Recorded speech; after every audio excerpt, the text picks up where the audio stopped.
Hola nuevamente chicos, el día de hoy vamos a ver otro tema del grado décimo del área de ciencias naturales que tiene que ver con la contaminación radiactiva. Bueno, ustedes me imagino que ya conocen la contaminación del agua, la contaminación del suelo, la contaminación del aire, etcétera, etcétera. Y esta contaminación es poco conocida, sin embargo, afecta básicamente tanto al agua como al aire, como a los suelos, etcétera. Y es muy preocupante y es básicamente muy dañina para los seres humanos. Así que vamos a ver el siguiente texto, lo vamos a leer, interpretar un poco y después pasamos a la pregunta. Bueno, entonces el texto es el siguiente. No se me asusten porque es bastante largo, pero pues lo vamos leyendo poco a poco. Con este texto debemos responder las preguntas 10 a 11. En este video específicamente nos vamos a dedicar única y exclusivamente a la pregunta 10. Así que si quieren ver la respuesta a la pregunta 11, los invito a que vean el siguiente video, ¿vale? Y me dice, contaminación radioactiva. La contaminación radioactiva es toda aquella contaminación tanto en el aire, suelo y agua producida por el uso de sustancias radioactivas de origen natural o artificial, sustancias derivadas de la energía nuclear y las centrales termonucleares.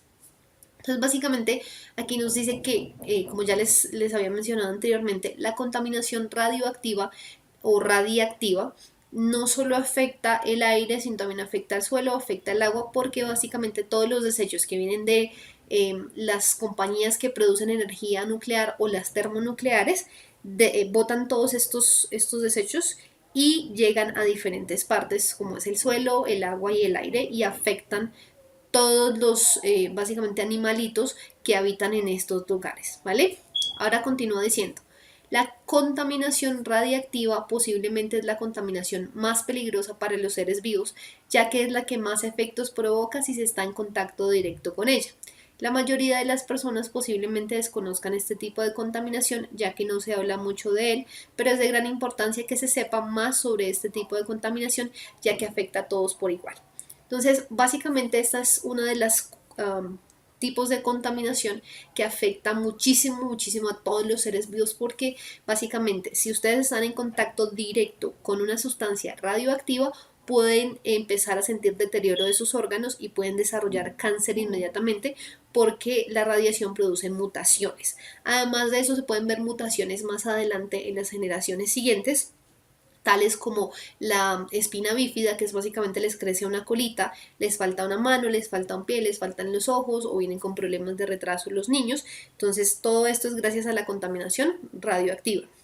Por eso es que se dice que es una de las más peligrosas porque ustedes, por ejemplo, si ven un agua contaminada saben que no van a consumir de ese agua de allá y si no la consumen no pasa nada. Pero la contaminación radiactiva básicamente ustedes no la ven, sino van a sentir los efectos después de que estén en contacto con ella. ¿Listo? Entonces por eso es tan importante saber de ello.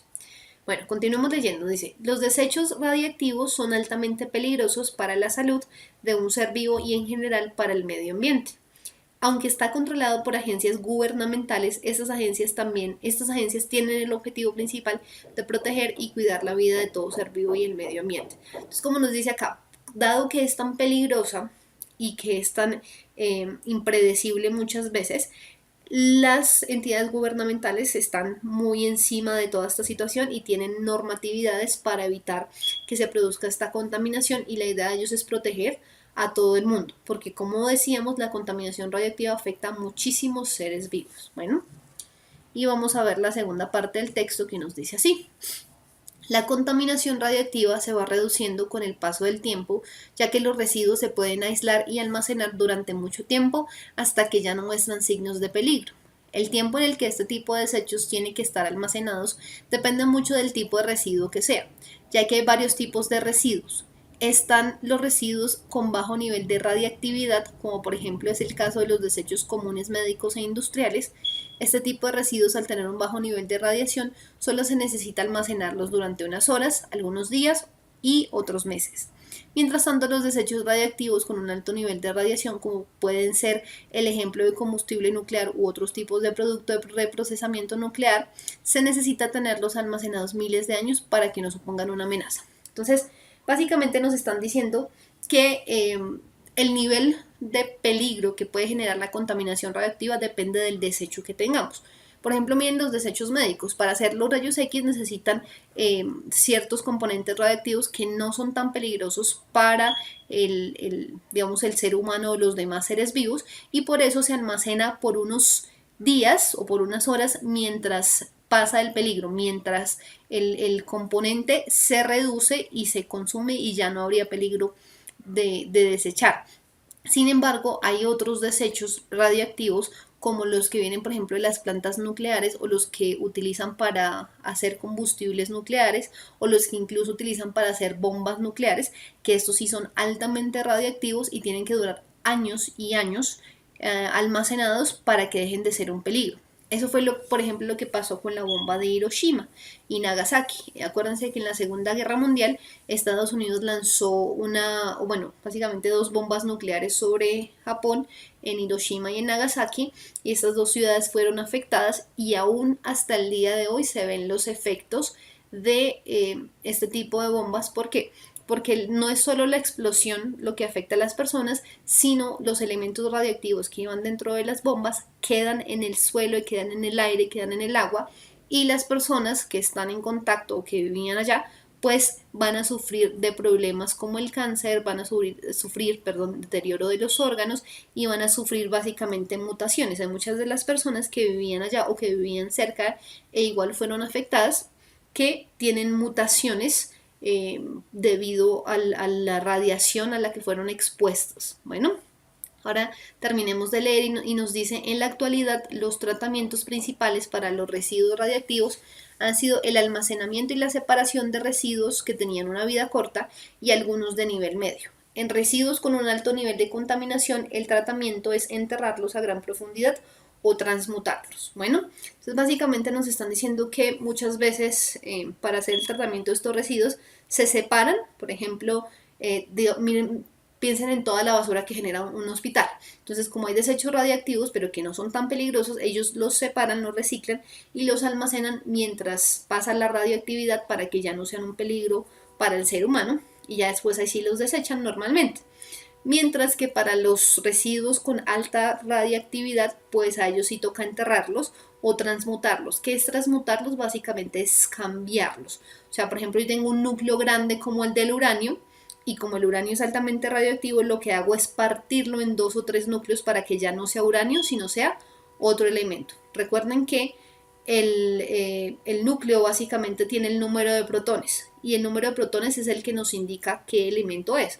Por ejemplo, el uranio, si mal no recuerdo, tiene 92 protones, lo que quiere decir que el uranio yo lo puedo identificar por ese número de protones. Cada vez que yo vea el número de protones o el número atómico de 92, yo sé que es uranio. Y lo que yo hago para que deje de ser radioactivo es partirlo en varios núcleos con diferente número de protones. Con eso ya deja de ser uranio y pasa a ser otro elemento que ya no es radioactivo. ¿Listo? Entonces, básicamente eso es la contaminación radioactiva. Vamos ahora sí a ver la pregunta, que nos dice así. Vamos a verla acá.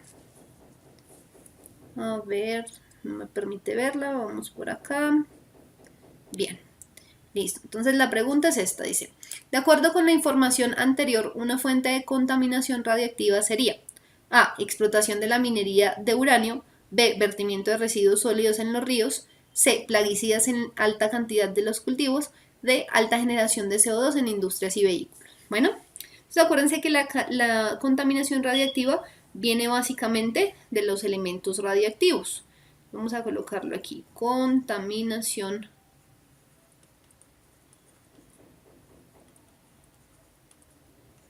radiactiva viene de elementos radiactivos. ¿Listo? Acuérdense que muchos países ahora producen electricidad a través de plantas nucleares que utilizan elementos radiactivos para producir energía. Hace unos años hubo una crisis en Japón, porque Japón es uno de los pioneros en energía nuclear, y ellos tenían su plantita de energía eléctrica a base de energía nuclear.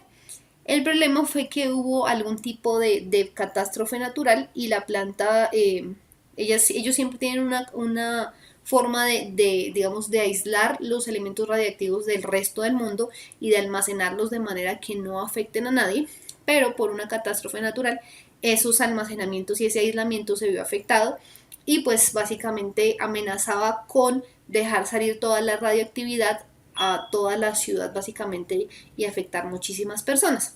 Así que hubo un grupo de valientes que fueron y controlaron la fuga básicamente de energía nuclear, pero esas personas, muchos de ellos sufrieron deterioro de los órganos, luego tuvieron cáncer y finalmente murieron. Entonces, ese es uno de los efectos que tiene la energía nuclear, a pesar de que es no contaminante, o sea, no produce residuos contaminantes como tal, y además de que es muy eficiente, el problema es que si llega a haber un problema de fuga de alguno de los elementos o la radiación de esos elementos, puede haber consecuencias bastante graves para los seres vivos que están más cerca a esas plantas nucleares. Bueno, y uno de los elementos radioactivos que se utiliza sobre todo para los combustibles nucleares es el uranio 235. ¿Por qué es que estos elementos radiactivos tienen tantos efectos, digamos, negativos? Está basado muchísimo en el hecho de que estos elementos duran muchísimo, muchísimo en el ambiente.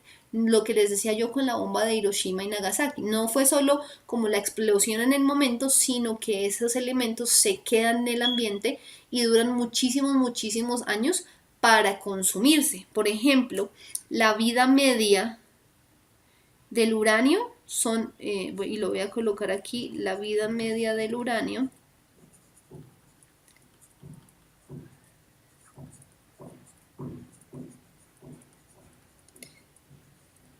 pero de este uranio, ¿no? Del 235, es de aproximadamente 703.7 millones de años.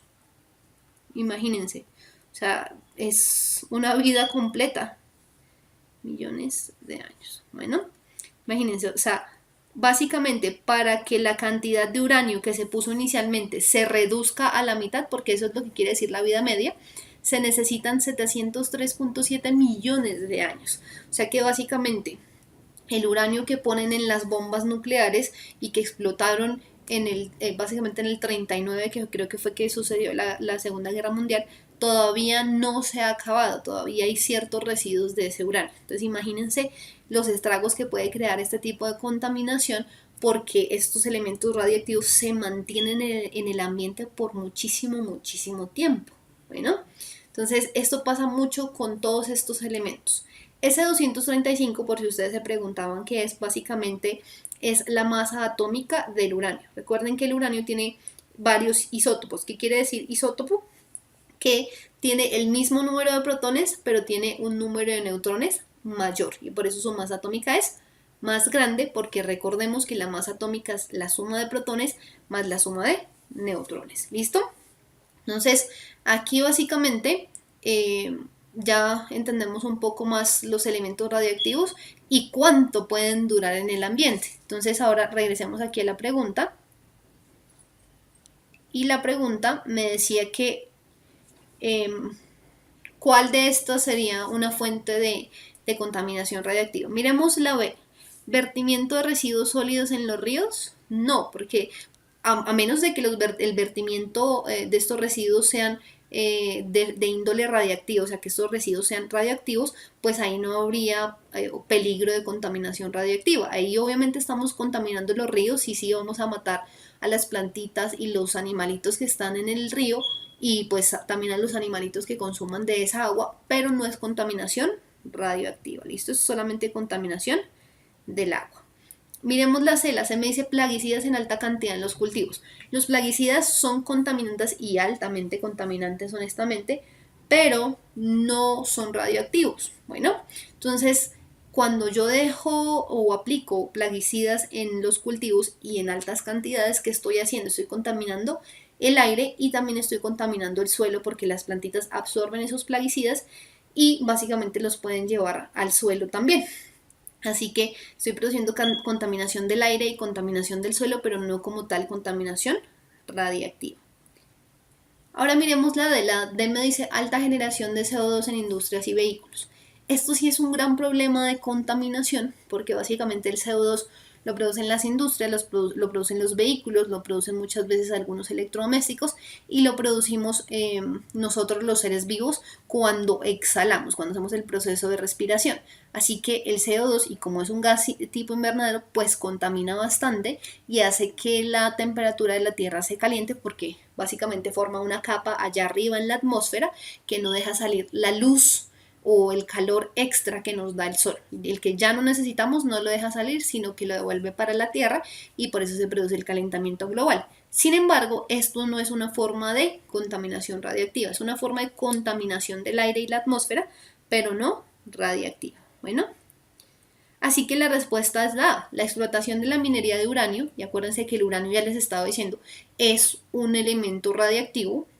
Entonces, esta actividad sí produciría contaminación radiactiva porque estamos explotando, estamos sacando un elemento que es altamente radiactivo y no solo eso, sino es un elemento que se demora muchísimos millones y millones de años en empezar a desaparecer, imagínense. Bueno, entonces la respuesta en este caso sí es la A.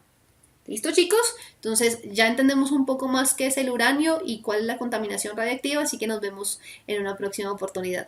Chao.